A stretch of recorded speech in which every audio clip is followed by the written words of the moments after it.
नमस्ते, मैं हूं प्रदीप शुक्ला। स्वागत है आपका अपने चैनल स्टडी विद प्रदीप। दोस्तों, जैसा कि आप सभी लोग जानते हैं कि उत्तर प्रदेश का कोई भी एग्जाम हो तो उसमें संविधान से संबंधित प्रश्न अवश्य पूछे जाते हैं। खास करके यूपी पीसीएस में लगभग 22 से 25 क्वेश्चन की महत्ता है। उसी प्रकार से यूपीएसआई की अगर बात कर लें, यूपीएसआई का जैसा कि फॉर्म आने वाला है, मैंने एक वीडियो में आपसे ऑलरेडी बता रखा है। तो यूपीएसआई की अगर हम बात कर लें तो यूपीएसआई में भी आपके लगभग 18 से 22 क्वेश्चन की एक श्रृंखला है, जिसमें वो लगभग 18 से 22 क्वेश्चन आपसे पूछे जा सकते हैं। तो उसी ध्येय से, उसी उद्देश्य से हम लोग शुरू करने जा रहे हैं भारत का संविधान, और एक नए पहल से, नए तरीके से, नए तरह से पढ़ने की कोशिश की जा रही है, जिसमें हम लोग सभी मैटर को पढ़ेंगे। इस बुक के बारे में आपको बताना नहीं है, ऑलरेडी आप जानते हैं कि इस बुक की महत्ता कितनी है। परीक्षा वाणी की बुक है और ये महत्ता कितनी इसकी है, इसके बारे में आप ऑलरेडी जानते हैं। तो इस बुक को पहले हम लोग डिस्कस करेंगे और चैप्टर के ख़त्म होने के बाद हम उस चैप्टर के वीडियोज़ को करेंगे और फिर उसके बाद इस तरह से करते चले जाएंगे। यानी लगभग पूरे शेड्यूल जो है, ये शेड्यूल लगभग ये मान चलिए 2 से ढाई महीने का शेड्यूल है, और 2 से ढाई महीने कंटिन्यू 75 से 80 क्लास के बीच का ये शेड्यूल बना है, जिस शेड्यूल में हम लोग कंटिन्यूटी से बढ़ते रहेंगे और आपका कोर्स पूरी तरह से 2 से ढाई महीने में आपका कंप्लीट होने वाला है। तो चैप्टर को स्टार्ट करते हैं सबसे पहले, और सबसे पहले यहाँ पे दिया गया है। अब देखिए, अध्याय 1 है भारत का संवैधानिक विकास। भारत का विकास कैसे हुआ, संविधान का विकास कैसे हुआ, उस मुद्दों को, उस बारे में सबको समझने के लिए हम लोगों को यहाँ पे सीक्वेंस वाइज एक एक चीज़ों को समझना है कि जब ईस्ट इंडिया कंपनी भारत में आती है तो कैसे भारत के ऊपर कानून बनाती है और कैसे उस कानून का धीरे धीरे विकास होता है, और फिर जब ईस्ट इंडिया कंपनी जाती है तो भारत में संविधान का विकास कैसे होता है, कैसे संविधान बनता है, और फिर उसमें आज तक नए नए इम्प्लीमेंट, नए नई चीज़ों का कैसे व्यवस्था की गई है, इन सभी चीज़ों के बारे में इस बुक में लिखा गया है। और इन सभी चीज़ों को हम लोग एक एक करके सीक्वेंस से पढ़ते चले जाएंगे। तो सबसे पहले स्टार्ट करते हैं। अब थोड़ा सा इसको हम जूम करेंगे ताकि आप इसे देख पाएँ। तो यहाँ पे अगर आप देखेंगे, लिखा गया है संविधान, जिसे इंग्लिश में कॉन्स्टिट्यूशन कहते हैं, वह वैधानिक दस्तावेज है जो उस देश की जनता के विश्वास या उसकी आकांक्षाओं के प्रतिबिंबित करती। कह रहा है कि वह किसी देश के विकास के लिए वहाँ की जनता का विश्वास होना बहुत जरूरी है। तो वह ऐसा दस्तावेज है जिसमें जनता का विश्वास निहित हो। अगर उसमें विश्वास ही नहीं होगा तो संविधान के बनाए गए नियम और कानून का पालन नहीं करेगा। जैसे कि एक छोटा सा उदाहरण लेते हैं कि रोड की लाइट को अगर हम उदाहरण में ले लें, अगर जनता ने ये मान लिया कि इसका हमें पालन करना है तो ऑलरेडी लाइट हो या ना हो, ट्रैफिक को देख करके वो अपने आप रुक जाएंगे, चाहे वहाँ ट्रैफिक पुलिस हो या ना हो। लेकिन अगर जनता ने उस बात को विश्वास में नहीं रखा तो कितना भी ट्रैफिक हो वो कोशिश करेगा साइड से निकल जाए। तो कहीं ना कहीं एक कानून, ये विधान, जो विधान बनेंगे वो विधान आपके लिए खराब होंगे, गलत होंगे। क्लियर। भारतीय संविधान के निर्माण की पृष्ठभूमि ब्रिटिश शासन काल में ही पड़ चुकी थी। कह रहा है ब्रिटिश का जब शासन काल था, यानी अंग्रेजों का शासन काल था, तभी इसकी नींव पड़ चुकी थी, परंतु इसके क्रमिक विकास की गति इस काल में बहुत मंद थी। कह रहा उस काल में बहुत मंद थी, क्योंकि उन्हें तो एक तरह से हुकूमत करनी थी, वो इस तरह से नहीं आए थे भारत का संविधान बनाना है, भारत को एक व्यवस्थित जीवन देना है, यह नहीं था, बल्कि वो हुकूमत करने आए थे। एक कंपनी थी जो व्यापार करने के उद्देश्य से आई थी, राजनीति में चली गई थी, तो अपने हुकूमत को स्थापित करने के लिए वो काम करते थे। तो उन्हें संविधान से बहुत कोई लेना देना नहीं था, बल्कि वो अपने कंपनी का एक कानून बनाते थे। उस कंपनी के कानून के क्राइटेरिया में जो लोग आते थे उसी से वो लोग अपना काम चलाते थे।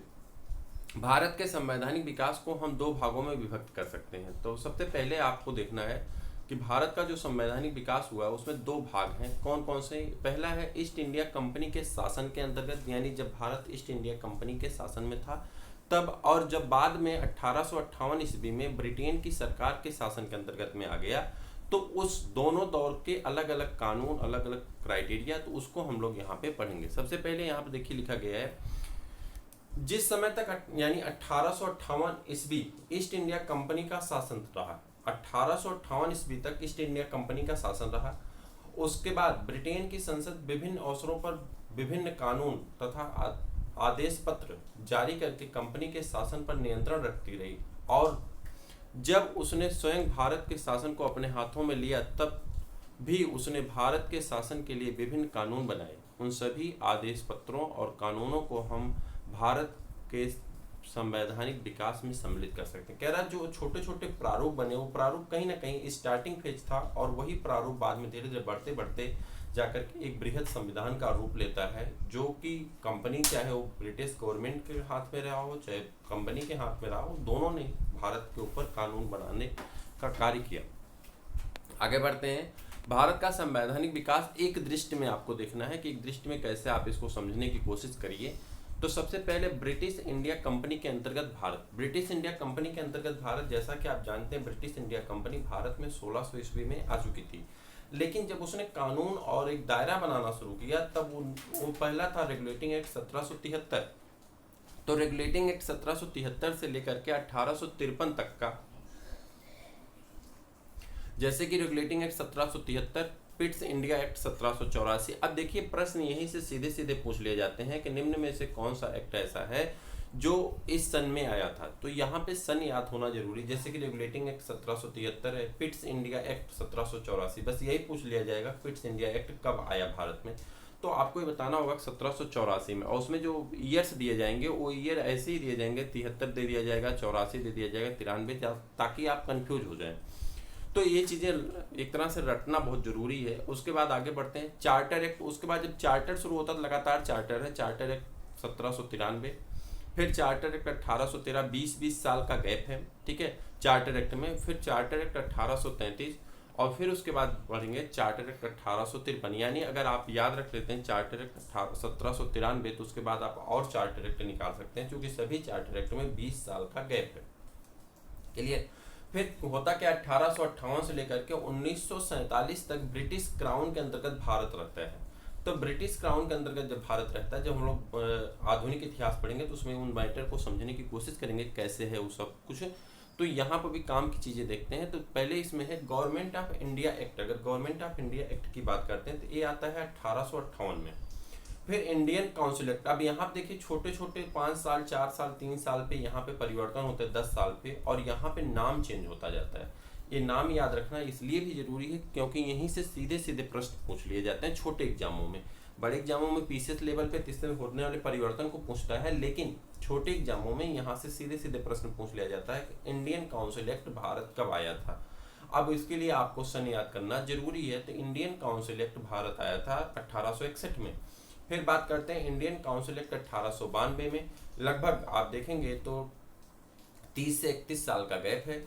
फिर उसके बाद जाएंगे भारत परिषद अधिनियम 1909 और भारत सरकार अधिनियम 1919, भारत सरकार अधिनियम 1935। अगस्त प्रस्ताव, एक बार नहीं कम से कम 1000 बार आपसे प्रश्न पूछा गया, आप प्रैक्टिस से उठा करके कोई भी देख लीजिए तो उसमें अगस्त प्रस्ताव, क्रिप्स मिशन, क्रिप्स प्रस्ताव, ठीक है, कैबिनेट मिशन, माउंटबेटन योजना, इन सभी से 4 जो यहाँ पे दिए गए हैं, कोई ऐसा एग्जाम नहीं है जिसमें यहाँ से प्रश्न पूछा ना गया हो। तो याद रखिए अगस्त प्रस्ताव 1940, क्रिप्स प्रस्ताव 1942, कैबिनेट मिशन 1946 और माउंटबेटन योजना 1947। 40, 42, 46, 47, 40, 42, 46, 47, अगस्त, क्रिप्स, कैबिनेट और माउंटबेटन, ये चारों आपको याद रखना जरूरी है। बाकी सभी भले भूल जाएं लेकिन इन चारों को याद रखिए और ये वादा लेके जाइए कि आपको 1 से 2 प्रश्न यहीं से मिल जाएंगे। आपको एक प्रश्न तो पक्का यहाँ से मिलने वाला है। अब एक एक राजलेख के बारे में पढ़ते हैं, एक एक चार्टर के बारे में पढ़ते हैं। 1600 ईस्वी में, जैसा कि मैंने आपको शुरुआत में ही बताया कि 1600 ईस्वी में ईस्ट इंडिया कंपनी भारत में प्रवेश कर चुकी थी। तो कह रहा है कि जो है 1600 ईस्वी का राजलेख चार्टर, 1600 ईस्वी का क्या था, तो भारत का संवैधानिक विकास ईस्ट इंडिया कंपनी की स्थापना के साथ प्रारंभ होता है। यह कार्य एक राजलेख के माध्यम से किया गया जिसे सन 1600 ईस्वी का राजलेख कहा गया। इस राजलेख के माध्यम से महारानी एलिजाबेथ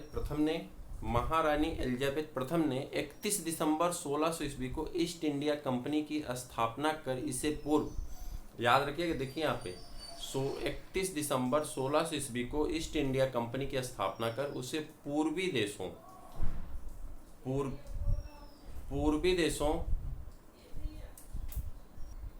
15 वर्षों तक व्यापार करने का अधिकार प्रदान किया। अब 15 वर्षों का अधिकार ईस्ट इंडिया कंपनी को प्रदान हो गया है। अब ईस्ट इंडिया कंपनी व्यापार करने के लिए आगे बढ़ेगी।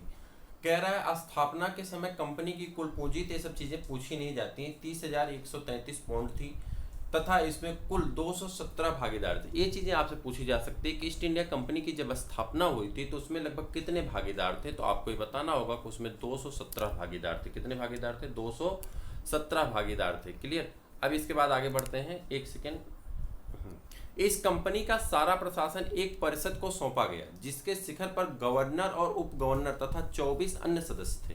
कह रहा है कि पूरी कंपनी का जब प्रारूप तैयार हुआ तो इस प्रारूप के काम करने के लिए इसके ऊपर एक गवर्नर और एक उप गवर्नर की नियुक्ति की गई तथा 24 अन्य सदस्य थे जो इस कंपनी को रेगुलेट करने के लिए जरूरी थे। इसे गवर्नर और उनकी परिषद की संज्ञा दी गई। चूंकि 24 लोगों का जो साथ था, इसे गवर्नर और उनकी परिषद की संज्ञा दी गई। ध्यातव्य है कि बाद में इस परिषद को कोर्ट ऑफ डायरेक्टर्स व निदेशक मंडल के नाम से भी अभिहित किया गया।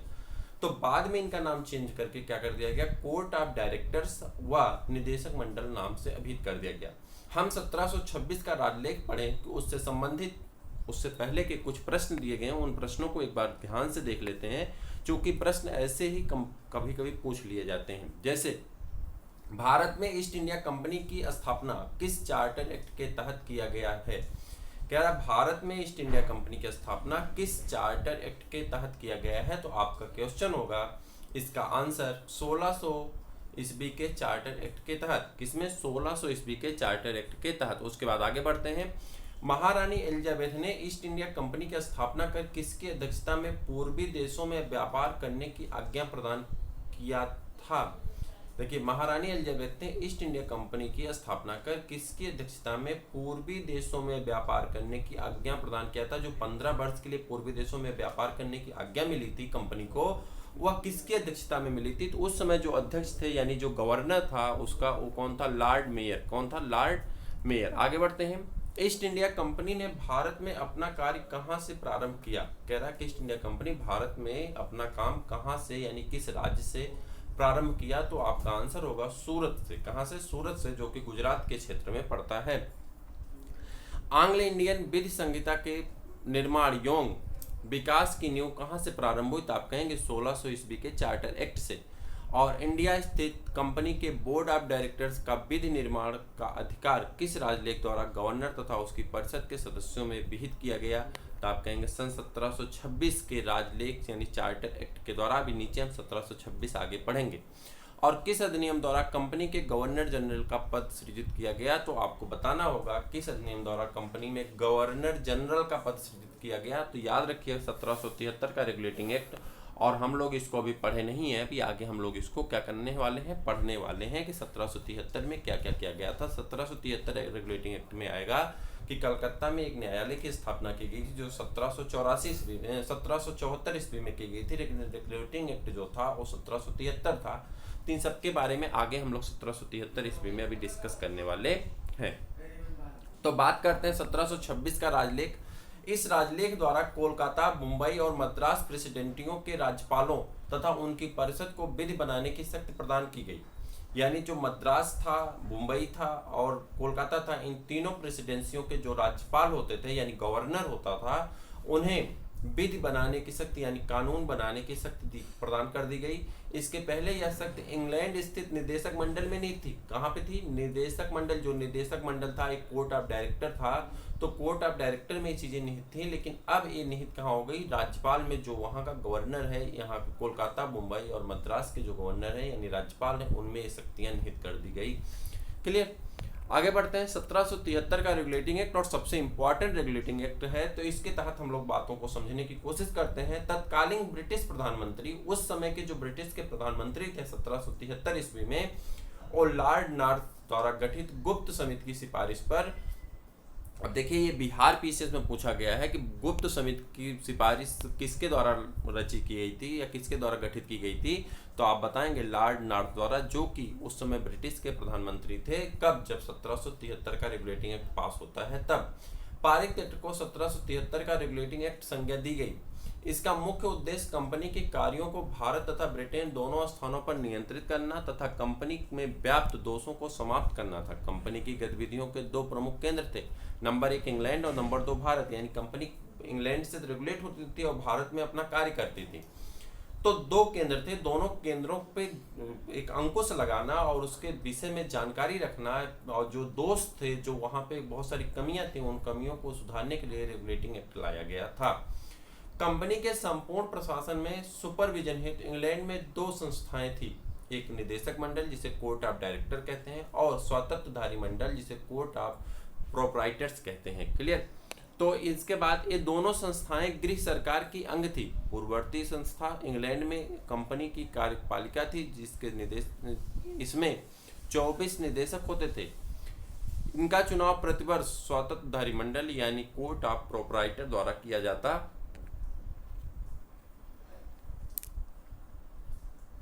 किया जाता था। निदेशक मंडल प्रतिवर्ष सदस्यों में से एक अध्यक्ष तथा एक उपाध्यक्ष का चुनाव करता था। अध्यक्ष कंपनी का मुख्य कार्यकारी अधिकारी होता था। कह रहा जो अध्यक्ष होता था कंपनी का मुख्य कार्यकारी अधिकारी होता था। अब इस एक्ट के तहत निदेशक मंडल यानी बोर्ड ऑफ डायरेक्टर की कार्यविधि 1 वर्ष के स्थान पर 4 वर्ष तक कर दिया गया। इसके पहले जो कोर्ट ऑफ डायरेक्टर होते थे यानी बोर्ड ऑफ डायरेक्टर का जो पद था वह 1 वर्ष का होता था, लेकिन यहाँ पे 1773 के रेगुलेटिंग एक्ट में इसे बढ़ा करके 4 वर्षों का कर दिया गया। प्रश्न पूछा जाता है, याद रखिएगा कि कोर्ट ऑफ डायरेक्टर यानी निदेशक मंडल का जो कार्यकाल 1 वर्ष से 4 वर्ष किया गया वो किस रेगुलेटिंग एक्ट के द्वारा किया गया? तो आप कहेंगे 1773 के रेगुलेटिंग एक्ट के द्वारा किया गया। साथ ही यह उपबंधित किया गया कि कोर्ट ऑफ डायरेक्टर की कुल सदस्य संख्या 24 के 1/4 यानी 1/4 सदस्य प्रतिवर्ष अवकाश ग्रहण करेंगे। जैसे कि राज्यसभा में अब होता है कि हर दूसरे साल 1/3 लोग रिटायर हो जाते हैं, उसी तरह से वहां पे भी दिया गया था। पुनः कंपनी के निदेशक चुनने का अधिकार उन्हीं लोगों को होगा जो कम से कम 1 वर्ष पूर्व कंपनी में 1000 पाउंड के शेयर धारक रहे होंगे। जो कंपनी में 1000 पाउंड देकर के शेयर है यानी कंपनी का जो पार्टी में एक पार्टिसिपेंट है वो अगर 1000 पाउंड के साथ कंपनी में जुड़ा हुआ है तो उसी को निदेशक चुनने का अधिकार दिया जाएगा। ज्ञातव्य हो कि इस एक्ट के पहले कंपनी में निदेशक मंडल का चुनाव कंपनी में 500 पाउंड के अंशधारियों को दिया जाता था, लेकिन इसके एक्ट के द्वारा बढ़ा करके उसे 1000 कर दिया गया। भारतीय परिप्रेक्ष्य में कंपनी प्रशासन में बंगाल में फोर्ट विलियम प्रेसिडेंसी के प्रशासक को इस एक्ट के माध्यम से अंग्रेजी क्षेत्रों का गवर्नर जनरल बना दिया गया। अर्थात बंगाल जो कि कलकत्ता था, मुंबई और मद्रास प्रेसिडेंसियों जो एक दूसरे से स्वतंत्र थी, इस अधिनियम के द्वारा बंगाल प्रेसिडेंसी के अधीन करके बंगाल के गवर्नर को तीनों प्रेसिडेंसियों का गवर्नर जनरल बना दिया गया। सबसे इम्पोर्टेंट लाइन यही है। कह रहा है तीनों जो हमारे पास जो ब्रिटिश गवर्नमेंट के पास जो 3 स्वतंत्र थे, बंगाल, मुंबई और मद्रास, जो 3 प्रेसिडेंसियां थी स्वतंत्र रूप से, इन्हें एक साथ रख करके और इसका जो गवर्निंग करने का काम गवर्नर को दे दिया गया। वो बंगाल में रहता था और बंगाल के गवर्नर को तीनों प्रेसिडेंसियों का गवर्नर जनरल पद नियुक्त कर दिया गया। क्लियर। शासन की समस्त सैनिक तथा सिविल शक्तियों को गवर्नर जनरल तथा उनके 4 सदस्यीय परिषद को सौंप दिया गया और निर्णय में बहुमत हेतु गवर्नर जनरल को निर्णायक मत देने का अधिकार प्रदान कर दिया गया। वारेन हेस्टिंग को प्रथम गवर्नर जनरल नियुक्त किया गया। यानी आपसे ये प्रश्न पूछा जाता है प्रथम गवर्नर जनरल कौन बना था, तो आप कहेंगे वारेन हेस्टिंग को प्रथम गवर्नर जनरल नियुक्त किया गया था। कार्यकारी परिषद के अन्य 4 सदस्य जैसे कि फिलिप फ्रांसिस, क्लेवरिंग, मानसन और वर्वेल अधिनियम के अधीन 1774 ईस्वी में कलकत्ता में एक सर्वोच्च न्यायालय की स्थापना की जाती है। क्या की जाती है? कलकत्ता में एक सर्वोच्च न्यायालय की स्थापना की गई। ये यूपी पीसीएस में पूछा गया प्रश्न है। तो कलकत्ता में सर्वोच्च न्यायालय की स्थापना कब की गई? तो आप बताएंगे 1774 ईस्वी में की गई। लेकिन अगर पूछता है किस रेगुलेटिंग एक्ट द्वारा कलकत्ता में सुप्रीम कोर्ट यानी कि न्यायालय की स्थापना की गई, तो आप कहेंगे 1773। क्लियर। सर एलिजा एम्बे को मुख्य न्यायाधीश तथा अन्य चैम्बर्स लिमेस्टर योंग हाइट को न्यायाधीश बनाया गया। यह एक अभिलेख न्यायालय था। इसके विरुद्ध अपील प्रीवी काउंसिल में होती थी। इस अधिनियम के द्वारा ब्रिटिश सरकार का कोर्ट ऑफ डायरेक्टर्स कंपनी की गवर्निंग बॉडी जो थी कोर्ट ऑफ डायरेक्टर के माध्यम से कंपनी पर नियंत्रण सशक्त हो गया। भारतीय राजस्व, नागरिक और सैन्य मामले की जानकारी ब्रिटिश सरकार को देना कंपनी के लिए अनिवार्य कर दिया गया। इस अधिनियम द्वारा कंपनी के कर्मचारियों को बिना लाइसेंस प्राप्त किए निजी व्यापार तथा भारतीय लोगों से उपहार व रिश्वत लेने को प्रतिबंधित कर दिया गया। कह रहा है कि यहाँ पे एक और विशेष एक्ट लाया गया जिसके द्वारा कि इस अधिनियम द्वारा कंपनी के कर्मचारियों को बिना लाइसेंस प्राप्त किए, बिना लाइसेंस के आप व्यापार नहीं कर सकते कि ये निजी व्यापार तथा भारतीय लोगों से उपहार व रिश्वत लेने पर प्रतिबंध लगा दिया गया। यानी आप भारतीय लोगों से उपहार नहीं प्राप्त कर सकते हैं। Clear. Regulating act of settlement यानी कि 1781 वाला एक्ट हम लोग नेक्स्ट डे पढ़ेंगे। आज की वीडियो में कुछ क्वेश्चंस दिए गए हैं, उन क्वेश्चन को डिस्कस कर लेते हैं। जैसे कि यहाँ पे रहा, तो कह रहा है कि गवर्नर जनरल वारेन हेस्टिंग के 4 सदस्यीय परिषद के पार्षद कौन कौन से थे? तो आप कहेंगे फिलिप फ्रांसिस 4 लोग थे, क्लेवेरिंग, मानसन और वर्वेल। गवर्नर जनरल तथा उसकी परिषद किसके प्रति उत्तरदायी थी? तो आप कहेंगे इंग्लैंड में स्थित जो थे उसके निदेशक बोर्ड था, यानी बोर्ड ऑफ डायरेक्टर जो था उसी के प्रति उत्तरदायी थे। ईस्ट इंडिया कंपनी की प्रबंधन शक्ति किसमें निहित थी? तो आप कहेंगे गवर्नर जनरल और उसकी परिषद में। और कोलकाता में उच्चतम न्यायालय की स्थापना किस अधिनियम द्वारा की गई? तो आप कहेंगे 1773 के रेगुलेटिंग एक्ट द्वारा। उच्चतम न्यायालय में कितने न्यायाधीश सदस्य थे जो कि मुख्य न्यायाधीश कौन था? तो आप कहेंगे 4 सदस्य थे और मुख्य न्यायाधीश का नाम सर इलिजा इम्पे था। मुख्य न्यायाधीश का नाम क्या था? Sir Elijah Impey. किस अधिनियम द्वारा भारत में गवर्नर जनरल और उसकी काउंसिल को नियम तथा अध्यादेश जारी करने की शक्तियां प्रदान की गई थी? तो आप कहेंगे रेगुलेटिंग एक्ट 1773 द्वारा। ईस्ट इंडिया कंपनी ने भारत के व्यापार के एकाधिकार को किसने समाप्त कर दिया? तो रेगुलेटिंग एक्ट 1773 ने। बंगाल का प्रथम गवर्नर जनरल कौन बना? तो वारेन हेस्टिंग बना। जैसा कि आपको मैंने अभी ऊपर भी बताया था कि क्या हुआ, तीनों प्रेसिडेंसियां जो थी बंगाल, मद्रास और, तो इन तीनों प्रेसिडेंसियों को इकट्ठा करके क्या कर दिया गया, इन तीनों प्रेसिडेंसियों के जो बंगाल था उसे गवर्निंग करने का, मद्रास, बंगाल और इसकी तीनों को गवर्निंग करने की शक्ति दे दी गई। तो बंगाल को ये शक्ति प्रदान हुई थी। रेगुलेटिंग एक्ट 1773 के तहत कोलकाता में उच्चतम न्यायालय की स्थापना कब की गई? 1774 ईस्वी में की गई थी। और ईस्ट इंडिया कंपनी के संसदीय नियंत्रण का प्रथम प्रयास किस अधिनियम द्वारा शुरू किया गया? संसदीय नियंत्रण किस अधिनियम द्वारा शुरू किया गया था? तो आप कहेंगे रेगुलेटिंग एक्ट 1773 के द्वारा शुरू किया गया था। और फिर आपसे पूछा जाता है 1765 ईस्वी को एंग्लो इंडियन इतिहास का युग परिवर्तन काल किसने कहा है? तो आप कहेंगे एल्बर्ट ने कहा है। किसने कहा है? एल्बर्ट ने कहा है। तो मुझे उम्मीद है कि यह प्रयास आपको सार्थक लगा और आपको अच्छा भी लगा। अगर आपको अच्छा लगा तो आप कमेंट करके जरूर बताएं।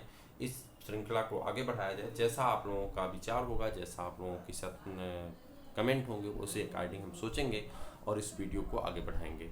इस प्रकार से पढ़ने से एक फ़ायदा ये होगा कि हम सभी टॉपिक को एक बार सुन लेंगे, समझ लेंगे और फिर उसके बाद जब बोर्ड पे हम पढ़ेंगे तो इन सभी चीज़ों को समझना बहुत ईजी हो जाएगा। और तब हमको दो क्लास मिलेंगी, एक तो हमारा ए वाली क्लास और साथ में एक हमको मिलेगी बोर्ड वाली क्लास। तो क्या होगा, हमारा एक साथ चैप्टर भी आगे बढ़ता रहेगा और रिवीजन भी चलता रहेगा, जिससे कि 20 क्वेश्चन जो पीसीएस में आने वाले हैं या एसआई में आने वाले हैं वो हमारे ऑलरेडी क्लियर होंगे। तो मुझे उम्मीद है कि आपको पसंद आया तो हम लोग शेयर कर दीजिए, चैनल को सब्सक्राइब कर लीजिए। फिर हम लोग मिलते हैं किसी और वीडियो में, तब तक के लिए इजाज़त दीजिए।